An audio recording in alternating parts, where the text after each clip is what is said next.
Kenya attack are being leaked to Russia. Peter Munga assets set for auction in new debt row. Naivas faces 5 million shillings fine for late reporting client data theft. State retains 15,000 shillings cheap electricity connection fee for households.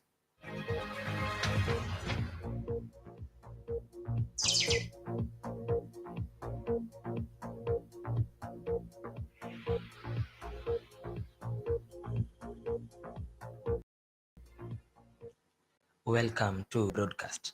Chinese imports are set for tighter scrutiny as President William Ruto's government intensifies a purge on entities and individuals who undervalue products shipped from Asian nations, denying Kenyan billions of shillings in tax revenue. The Treasury, in its revenue strategy for the medium-term, plans to deploy the Kenya Revenue Authority (KRA) for special partnerships with its counterpart agencies in other jurisdictions to determine the true value of imports shipped in from China. Kenya imports most of its finished goods from electronics to clothes from China. However, the government reckons that the value of the most of these products, especially electronics such as mobile phones and computers, have not been accurately priced, leading to tax leakages running into billions of shillings.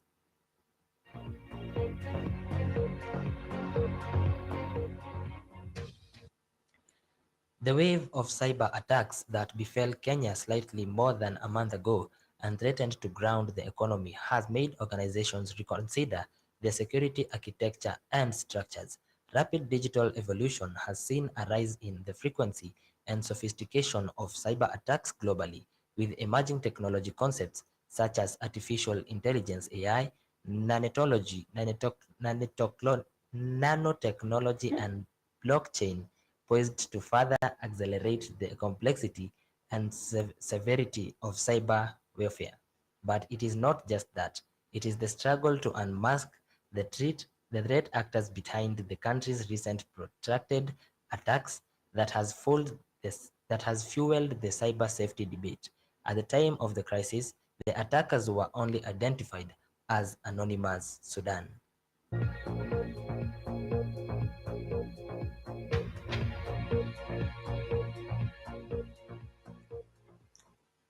Three prime properties owned by businessman Peter Munga are set to be auctioned by crowdfuners seeking to recover their unpaid dues, marking the latest debt tussle for the billionaire investor.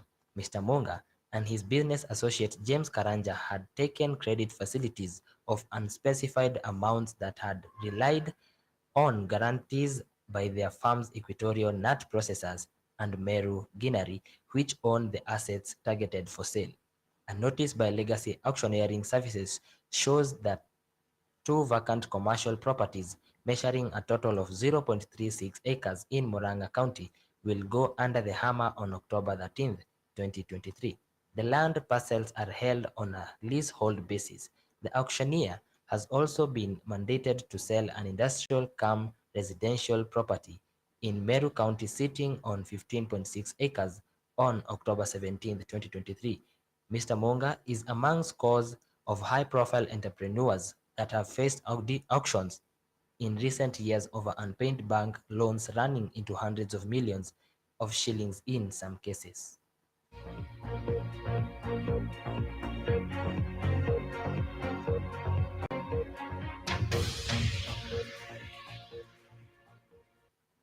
Local supermarket chain Naivas Limited breached the law by failing to report theft of customer data within 72 hours as is required by law and could face a 5 million shillings penalty, a Senate committee had on Tuesday.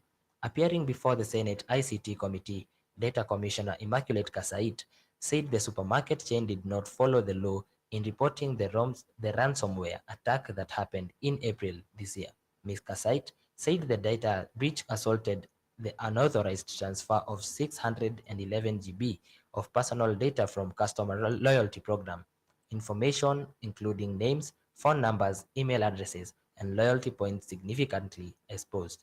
She said the breach was, however, not reported within the statutory 72-hour period, and Naivas was unable to definitively determine the unauthorized transfer of personal data.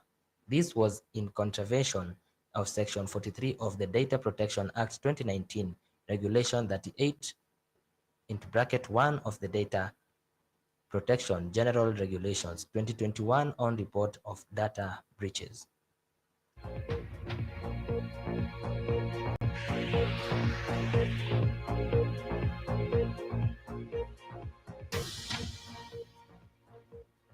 And now on to our final report. Households near transformers will continue to pay 15,000 shillings for connection to the national grid under the third phase of a subsidized program, Kenya Power says.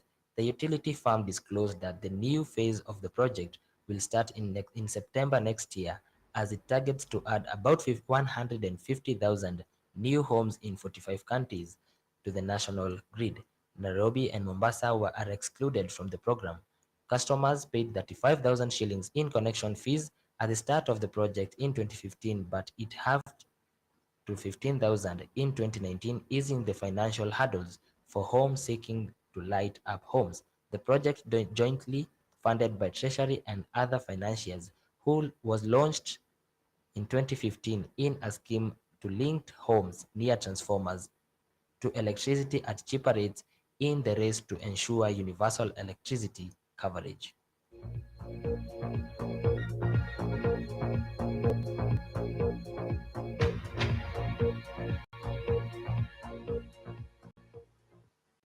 That marks the end of our 10 a.m. business news report. My good name is Joseph Kinyanjui, and I wish you a fruitful day ahead. Your radio of choice.